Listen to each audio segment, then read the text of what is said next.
Hello students, this is Subodh sir and I welcome you on my YouTube channel. Dear students, आज जो मैं आपको बात कहना चाहता हूँ वो आप ध्यान से सुन लें और वो बात ये है कि आज अपनी नज़रों को आप स्क्रीन पर गिरा के रखें ताकि आपसे कोई चूक ना हो जाए। ऐसे भी कहा गया है कि दिल किसी का चुराने का मज़ा ही अलग है, दिल किसी का चुरा लेने का मज़ा ही अलग है, प्यार छुपा छुपा कर करने का मज़ा ही अलग है।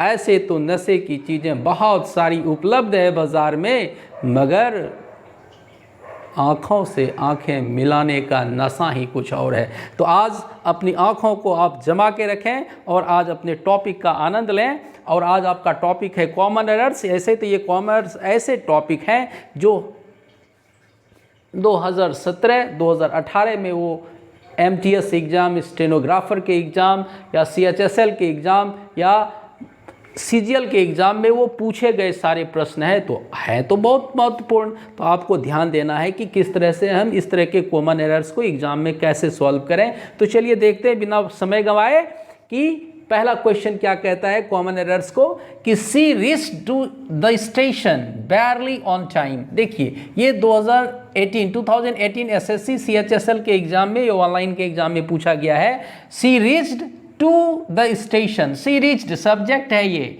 रीच्ड V2 है, टू द स्टेशन एक प्लेस है, बैरली ऑन टाइम समय पे पहुंच गया। मिस्टेक कहाँ है, एरर कहाँ है, आपको ये देखना। आप सोच लिए होंगे कि एरर कहाँ है, नज़रों की बात है, नज़रें जमा के रखेंगे।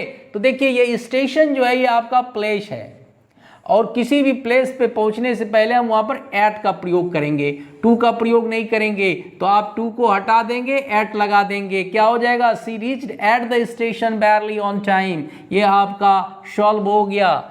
अब ये सेंटेंस में कोई एरर नहीं रहा, इसलिए आपका जो सेंटेंस का फर्स्ट पार्ट है इसी में एरर था। Now come to the second question. Second question क्या कहता है, due to the snow.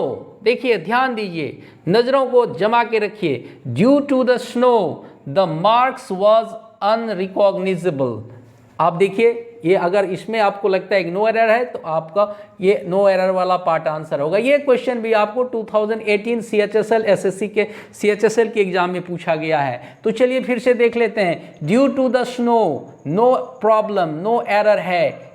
The marks was, देखिए ये मार्क्स आपका क्या है, प्लूरल है और वर्ब क्या दिया हुआ है, सिंगुलर। तो आपने पढ़ा है ना subject verb agreement, singular subject singular verb, plural subject plural verb. तो आपको यहाँ पर वाज को हटा के क्या करना पड़ जाएगा, वेयर कर दीजिए, सेंटेंस सही हो जाएगा। तो आपका 1 2 3 ये थर्ड पार्ट जो है इसमें एरर था। इस तरह से आप देखिए 2018 के CHSL SSC CHSL के एग्जाम में ये पूछा गया क्वेश्चन है। तो इस तरह से आप आसानी से कर सकते हैं। नंबर 3 क्या कहता है, सॉरी ये नंबरिंग में थोड़ा मिस्टेक हो गया है, इसको सुधार लिया जाए। 5 6 7 8 9 10 नाउ इट इज करेक्ट। क्या कहता है, नीडलेसली टू से। देखिए we need more environmentalist on this planet. Needlessly to say, needlessly to say we need more environmentalist on this planet. ये देखिए ये जो एक्सप्रेशन है ये फर्स्ट पार्ट में ये नीडलेसली नहीं होता है, नीडलेसली नहीं कहेंगे इसको, क्या कहेंगे, नीडलेस टू से कहा जाता है, नीडलेसली टू से नहीं कहा जाता है। इसलिए फर्स्ट पार्ट में ही आपका एरर है और आपका क्या हो जाएगा, नीडलेस टू से ये कर देंगे आप। तो इसका मतलब क्या हो गया, obviously, very likely we need more environmentalist on this planet. ये थर्ड सेंटेंस भी आपका वो सही हो गया। Now come to the fourth one.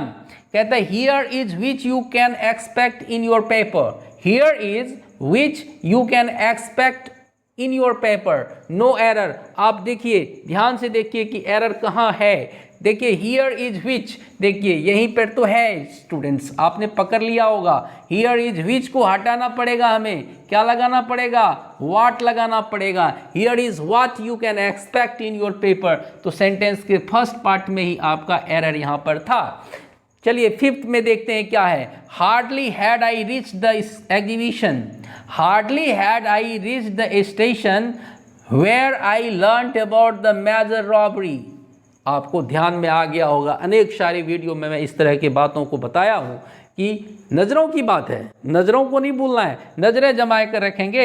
Hardly had I reach the exhibition, तो यहाँ पर हार्डली और हैड तो ठीक है, हार्डली के बाद आपका एक्जुलरी वर्ब आएगा, सब्जेक्ट नहीं आएगा। ये मैं वीडियो में बता भी चुका हूँ दूसरा वीडियो में, है ना। तो हार्डली के बाद आपको वेयर नहीं आके व्हेन करना पड़ेगा।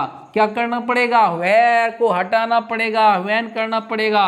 Hardly when I reach the exhibition when I learned about the major robbery, no problem, ये आपका सेंटेंस करेक्ट हो गया। Come to the sixth one, कहता है the captain along with his team. इस सेंटेंस को थोड़ा ध्यान से देखने की जरूरत है, नज़रों की बात है। The captain along with his team has been invited to the function, no error.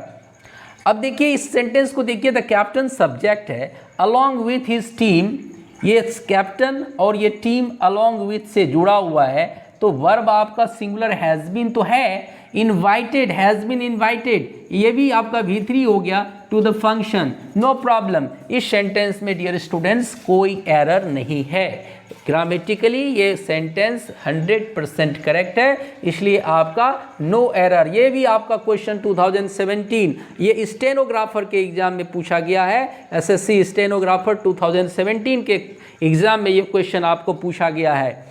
Next question है आपका नंबर 7, कहता है you do not have to invest, ध्यान से देखना है, you do not have to invest, you do not have to invest on an fancy camera, on an fancy camera if you are not a photography puff, if you are not a photography puff। अब देखिए इस part में क्या error है, you do not have to invest, no problem, you subject है, do not have negative बना दिया उसको do not लगा के, on an fancy camera। ये देखिए ये फैंसी आपका कॉन्सोनेंट से शुरू है ना, सिंगुलर है, काउंटेबल है, कॉन्सोनेंट से शुरू है, तो आपको एन लगेगा क्या? यहाँ पे एन नहीं लगेगा, आपको यहाँ पर भाई यही मिस्टेक था, ए करना पड़ेगा, तो सेंटेंस सही हो जाएगा। You do not have to invest on a fancy camera if you are not a photography buff. Okay, photography buff कहते हैं person skilled in photography. Okay, next question 8th में चलिए। Every student have to submit the assignment by this afternoon, ये notice है, ये एक निर्देश है, कहता है एवरी स्टूडेंट, ये आपका डिस्ट्रीब्यूटिव प्रोनाउन हो गया, ईच, एवरी, आइदर, नाइदर, ये सभी डिस्ट्रीब्यूटिव प्रोनाउन होता है, और आपको पता होगा कि डिस्ट्रीब्यूटिव प्रोनाउन हमेशा सिंगुलर में यूज़ किए जाते हैं, तो एवरी के बाद स्टूडेंट आ गया सिंगुलर, ये भी सिंगुलर हो गया, तो जब दोनों सिंगुलर हो गया तो आपको ध्यान क्या देना है इसमें, जब ये भी सिंगुलर है ये भी सिंगुलर है, तो क्या हैव होगा? क्या हैव नहीं होगा, क्या हो जाएगा? यहाँ हैज हो जाएगा, आंसर आपका हैज हो जाएगा, तो आंसर क्या हो जाएगा? Every student has to submit the assignment by this afternoon. Okay, now यही सेंटेंस के फर्स्ट पार्ट में ही आपका एरर था। Now come to the 9th one, once you graduate, कहता है अगर आप ग्रेजुएट हो गए एक बार, get a job would be easier, आपके लिए जॉब पाना आसान हो जाएगा। तो यहाँ पर आप देखिए, सोचिए अभी थोड़ा सा क्या होगा, नज़रों की बात है, नज़रें गड़ा कर देखिए क्या कहता है, once you graduate, once you graduate get a job would be easier, आपने पकड़ लिया होगा। सेंटेंस के इस पार्ट में ये जो गेट है इसको ये जिरंडियल फॉर्म में लाना पड़ेगा, जिरंड के फॉर्म में लाना पड़ेगा, और अगर गेट के जगह पर हम गेटिंग दे देंगे तो ये सेंटेंस आपका सही हो जाएगा।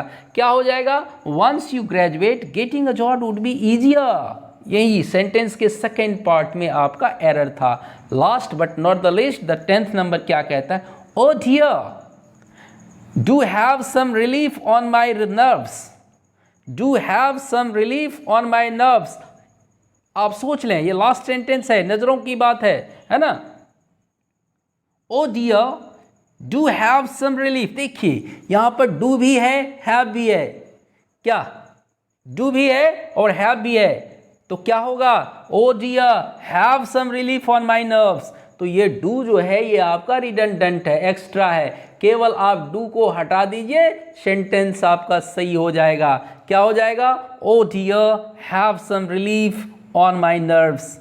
तो these are the 10 important sentence जो कि विभिन्न तरह के, ये लास्ट वाला सेंटेंस भी आपका एसएससी स्टेनोग्राफर में पूछा गया था, 9th नंबर का सेंटेंस भी एसएससी स्टेनोग्राफर में पूछा गया था। तो ये सारे के सारे जो इतने भी क्वेश्चंस मैंने आपको आज सॉल्व करके दिखाए, बस आप इस तरह से अगर आप मेरे वीडियो को देखकर प्रैक्टिस करते चले जाएंगे तो I hope you will surely get benefit of this video. And आज की वीडियो में बस इतना ही। उम्मीद है कि आपको वीडियो ज़रूर अच्छा लगेगा, और आप चैनल को सब्सक्राइब नहीं किए हैं तो चैनल को सब्सक्राइब कर लेंगे और वीडियो को लाइक और कमेंट जरूर करेंगे। So see you in the next class. Thank you for watching.